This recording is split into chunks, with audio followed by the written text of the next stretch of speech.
Well, how are you? This is Reverend Jess Foglesong, and we have another lesson for you today, and it is called, Where is Your Allegiance? So I can still remember my childhood classroom days where every morning we had to stand to recite the Pledge of Allegiance. And as a kid of 8 or 9 years old, I never paid too much attention as to what the words really meant.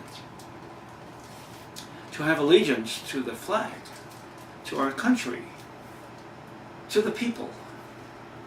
I just knew that it was important to say those words because the teacher said so. And so, or because it was part of the school rules. Not until many years later did I realize the importance of those words, of patriotism, of honor, of freedom, of democracy. To have allegiance to one's country is certainly important and commendable. And certainly most people in the world are indeed allegiant to their distinct culture, heritage, and country. Italians, Irish, Russians, French, the Dutch, Norwegians, as well as the English, Chinese, Japanese, and many, many more. All are naturally allegiant to their individual culture or race, such as Jewish, Hawaiian, or American Indian cultures. Some are so deeply devoted to their own culture that, in their minds, all others are inferior, or at least irrelevant.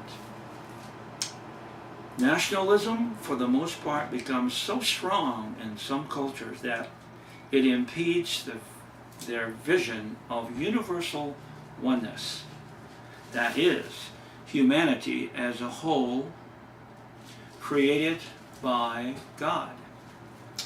Well, this happened in the Old Testament during the final days of the fall of the Jewish temple in Jerusalem. There was so much nationalism and legalism that God himself decided to go south and allow the people of Israel to be conquered and in turn be exiled to Babylon, Mesopotamia, today's Iraq.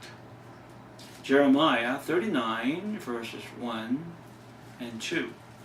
Instead of being allegiant to the Creator, they, as we are today, looked at him as secondary to country or culture, basically putting him last.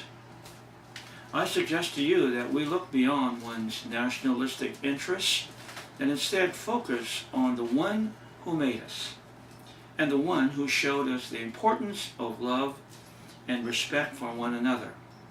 Yes, we should never forget who we are and where we came from. And of course, never stop embracing our own distinct culture. But we must also never forget the Father in heaven, who created us as human beings, who was there when we were lost and brought us back to the living. Our culture, our nationalistic interests will not assure everlasting life. Only God, through his Son, the Christ, can do that. Our full commitment and allegiance to him should be first on the list.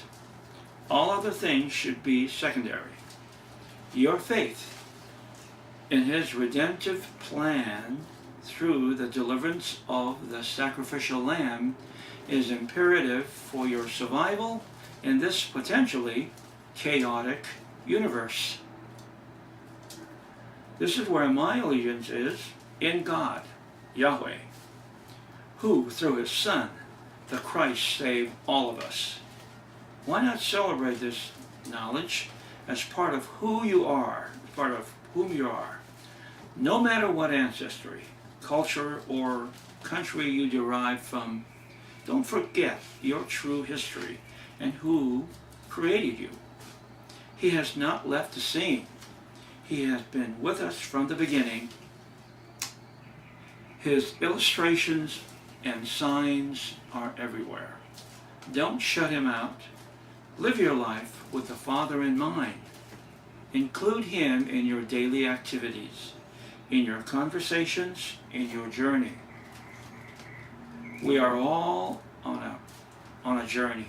Like the multitude of migrating animals, we too are on our own journey home to the Father, to our true parent, to our true heritage, culture, country, to our true homeland. All right, we'll stop there, and we'll continue later with many more lessons. Thanks for stopping in. Reverend Jess Foglesong from Touched by God Church online, and we'll see you next time. God's blessings to you today.